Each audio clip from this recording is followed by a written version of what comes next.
শ্রীমতী রাধারানী আমার সখীদেরকে বলছেন, সখীরে, ওরে আমার প্রাণ সখী, শুনতে পাচ্ছিস?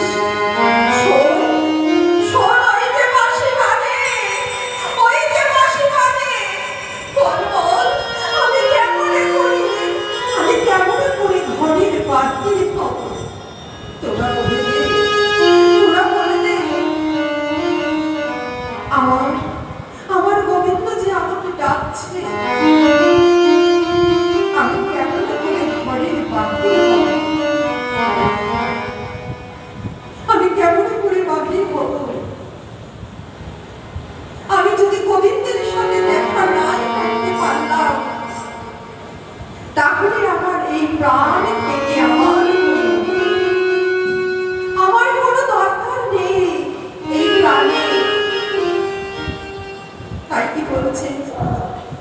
তাই শ্রীমতী রাধারানী আমার সখীদের কাছে বলছেন, সখীরে, আমি এই প্রাণ আমি রাগব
যদি গোবিন্দ